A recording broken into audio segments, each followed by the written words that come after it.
মোহাম্মদ শহীদুল ইসলাম, আপনার কাছে কি মনে হয় যে পরিবর্তনের রাজনীতি নিয়ে আমরা আসলে বারবারই স্বপ্ন দেখি, এখনো কি সেই পরিবর্তন রাজনীতির ভিতরে কি এসছে, নাকি সেই দোষারোপ কে কি করলো না করলো আগের কি- ধারায় চলছে, এই কিছু জায়গাতেই আমরা আটকে আছি? কিছু না কিছু পরিবর্তন এসছে। সেই পরিবর্তনটা কেমনে আমি বোঝা যায় যে এই যে আমরা তিনজন এখানে কথা বলছি, উনি তো বিএনপির একজন নেত্রী, আমিও তো ধরতে গেলে মানে বার্ধক্যের কাছাকাছি চলে গেছি। এই যে একজন তরুণ একজন এমপি বসে আছেন পাশে, কথা বলছেন তো, এবং কথা বলছেন বিভিন্ন টেলিভিশনে আপনি দেখবেন যে হ্যাঁ কথাবার্তা চিল্লাচিল্লি হচ্ছে, তর্কাতর্কি হচ্ছে, তারপরে আবার তাদের মধ্যে কথা মানে আপনার চা খাওয়া হচ্ছে, এগুলো ভালো দিক। কিন্তু যেই জিনিসগুলো আমরা লক্ষ্য মানে আরও বেশি আশা করতে পারতাম, আপনি ইদানিং লক্ষ্য করেছেন এই যে সিলেটে বিভিন্ন জায়গায় যে বিষয়গুলো হয়েছে, অশ্লীল কথাবার্তা, অযাচিত কথাবার্তা, নারী বিদ্বেষ, এই ধরনের জিনিসগুলো আসলে অনেক ক্ষেত্রে সীমা ছাড়িয়ে গেছে। আপনার আরেকটা জিনিস আমার কাছে খুব খারাপ লাগে, যেটা আপা বলেই ফেলছেন আর কি, আমি এটা বলতে চেয়েছিলাম, যে আওয়ামী লীগ আর বিএনপিকে এক কাতারে কেন মাপা হচ্ছে? লীগ যাবে যে পথে, বিএনপি যাবে সে পথে। বিএনপি বাংলাদেশের জাতীয়তাবাদী রাজনীতি তৈরি করেছে, স্বকীয় রাজনীতি তৈরি করেছে, বাংলাদেশের স্বতন্ত্র পররাষ্ট্রনীতি, প্রতিরক্ষা নীতি বিএনপি তৈরি করেছে। আমাকে দেখাক ইতিহাসে কে তৈরি করেছে? আর আজকে এনসিপি যে রাজনীতি করছে, অন্য রাজ্যে রাজনীতি করছে, বিএনপির তৈরি করে দেখানো সেই পথটা খুলে দিয়েছিল বলেই এই রাজনীতি করতে পারছে। বাংলাদেশে একদলীয় শাসন ব্যবস্থা কায়েম হয়েছিল, সেখান থেকে আবার একটি বহুদলীয় গণতন্ত্রে ফেরত আনা, বেগম খালেদা জিয়ার সংগ্রাম, এই যে সামরিক শাসনের বিরুদ্ধে সংগ্রাম, হ্যাঁ এখন সেই সংগ্রামে অন্যরাও ছিল। তবে আমি এটাও ভুলে যাই না যে এরশাদের আমলে কিন্তু জামাত ইসলামও নির্বাচনে অংশগ্রহণ করেছিল। আবার এটাও আমি মনে করি, স্মরণে আছে যে 1994-96 সালে আওয়ামী লীগের সাথে, জাতীয় পার্টির সাথে জামাত ইসলামও জোট বেঁধে বিএনপির বিরুদ্ধে রাজনীতি করেছে। সেগুলো আমি সাংবাদিকতা করতে গিয়ে আমাকে দেখতে হয়েছে। সুতরাং বিএনপিকে লীগের সাথে তুলনা করাটা, এই ধরনের হাস্যকর কথা বলাটা ঠিক না। আবার একই সাথে এনসিপির যারা নতুন আসছে, তারা যেই জোটেই থাকুক না কেন, আমি অনেককেই লক্ষ্য করি, আমাদের বিএনপিরও অনেককে আমি লক্ষ্য করি, তাদের প্রতি অত্যন্ত ক্রূর মন্তব্য ছুড়ে দেয়। তাদের ব্যাপারে অনেক বিষয় আছে, এদের হয়তো বয়স অনেক কম, অভিজ্ঞতা অনেক কম, এই সমস্ত বিষয়ে তাদের ভুল হতেই পারে, কিন্তু ধরেন তাদের ব্যাপারে অনেক আজে বাজে কথাবার্তা, হাস্যকর কথাবার্তা বা একটা তুচ্ছ তাচ্ছিল্যের যে একটা প্রবণতা, এটা আমি বিএনপির অনেকের মধ্যে আমি নিজেই লক্ষ্য করি, আমাদের সাংবাদিকদের মধ্যে লক্ষ্য করি, মিডিয়ার মধ্যে লক্ষ্য করি। এই জিনিসগুলো দূর করা দরকার। তবে আপনাকে একটা মনে একটা জিনিস কি, যে সরকার চালায়, দায়িত্বটা থাকে হলো তার সবচেয়ে বেশি। সরকার চালাতে গেলে গন্ডারের চামড়া পরে সরকার চালাতে হয়, তার কারণ যে কোনো কিছুতে আপনাকে সবাই সরকারকে গুঁতো দিবে। এখানে ওই পানি পড়লো কেন, ওই রাস্তার মধ্যে শব্দ হলো কেন, সবাই দায়িত্ব দিবে সরকারকে। তো সরকারকে সব সহ্য করতে হয়।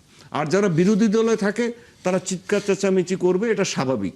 কিন্তু তাই বলে সরকার কখনো এই চিৎকার চেঁচামেচি বা যত কিছুই হোক, কারো গায়ে হাত তোলার এই সংস্কৃতি থেকে সরকারের বেরিয়ে আসা দরকার। নিশ্চয়ই। আতিক মুজাহিদ, আপনারা বিএনপির সাথে লীগের একসাথে মিলায় ফেলছেন, এই ধরনের যে বক্তব্যগুলো বারবার আসছে, সেটা কেন করছেন? দেখেন, বাংলাদেশের পলিটিক্যাল কিছু ক্যারেক্টার আছে। Suppose denial, straight, Sheikh Hasina খুব চমৎকার মিথ্যা কথা বলতে পারতো, মানে এমন সুন্দর করে গড়গড় গড়গড় করে মিথ্যা কথা বলে, খুবই সুন্দর বয়ান দিয়ে দিছে। তো এই ক্যারেক্টারগুলো কিন্তু চেঞ্জ হয় না। কিছু বিষয় হচ্ছে পলিটিক্যাল ক্যারেক্টার। তো বাংলাদেশের নতুন রাজনীতি, ভাই যেটা নতুন রাজনীতি করতে গেলে যেমন মানুষ গালিগালাও পছন্দ করে না, মাইরও পছন্দ করতেছে না আগের মতো। আপনার যদি কোনো মন্ত্রী যদি অ্যাকাউন্টেবল না হয়, আবার হুমকি থামকি দেয়, সেটা মানুষ পছন্দ করে। মানুষ আর আগের মতো ভয় পায় না। মানে পলিটিশিয়ানদের যে ভয় আতঙ্কে ছিল, সেটা তো কেটে গেছে পুরো জেনারেশনের।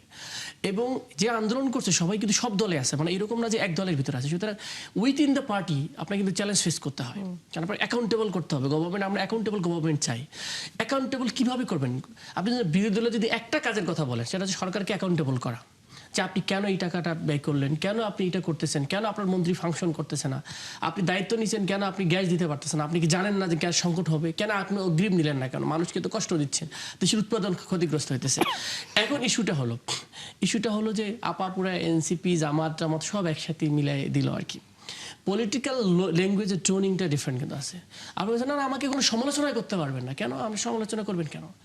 সমালোচনা তো হবেই, সমালোচনা মানে সমানভাবে আলোচনা। আপনারা সবসময় একটা টোনিং করেন আর একটা টোনিং ধরেন না। তাহলে আমরা একটা পজিটিভ কথা বললাম, সেটা আপনি অ্যাকসেপ্ট করবেন না। আপনার সবসময় যদি আপনার ত্রুস্তুতি গায়, তাহলে আমাদের একটা দল করার দরকার নেই। তাহলে আমরা কিন্তু গালাগালি গালাগালি শব্দটা কোথায় গালাগালি এই যে করছি? একজন আমি নাম পড়ছি না, উনি যে ভাই, ভাষায় একটা আমি আপনাকে ইয়াং বলি, ছেলে, ভাই আপনি আপনার ওকে এনকাউন্টার আমি বলতেছি না, ডিফেন্সও বলতেছি না। আপনার সালাউদ্দিন সাহেব কি কথা বলতেন বলেন তো? লেজে কুকুর না, কুকুর লেজে না। এটা অন্য আমি বলি ভাই, আমি বলি সালাউদ্দিন কাদের সাহেব আমি সম্মানের সাথে বলতেছি, বাংলাদেশের পলিটিক্যাল আমি ওনাকে খুব ভালো করেই চিনি। পলিটিক্যাল সেটার ছিল না, আমি বলি আপনি না, বলেন। কিন্তু সেই জায়গায় এবারের শেষ ভাষাগুলো করি, নিশ্চয়ই রাশেদের আপনি আমি আপনার কথা শুনবো। আমি বলি রাশেদের কথা বলেন, রাশেদ সাহেব উনি তো মানে সকাল বিকাল আমাদেরকে উড়াই ফেলাই দেয়, এমন সব যা শুনে তাই বলে, মিনিমাম কোনো নেই।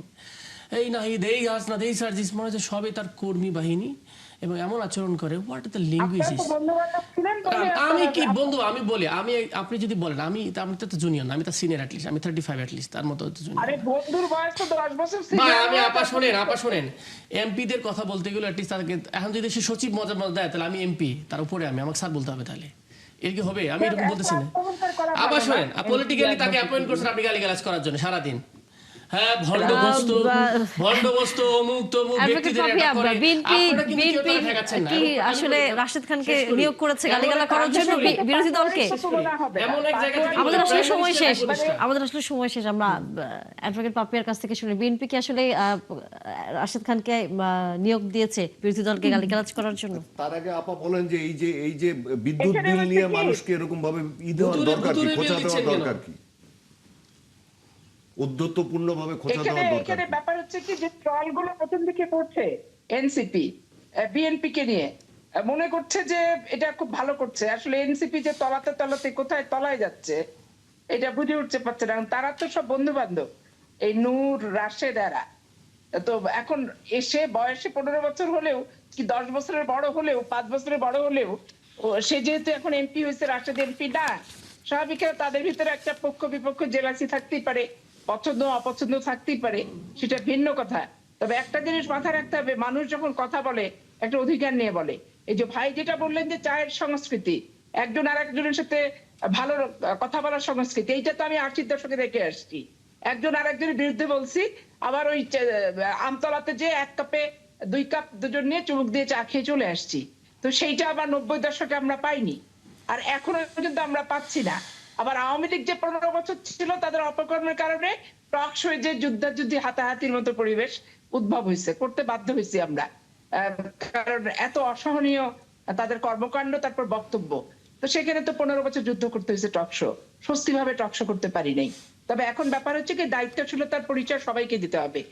আর স্বৈরাচার শুধু বিরোধী সরকারি দল হয় তা না, বাংলাদেশের বর্তমানে বিরোধী দল যা আচরণ করছে, দুদিন পর স্বৈরাচার খেতাবটা তাদের নামের পাশে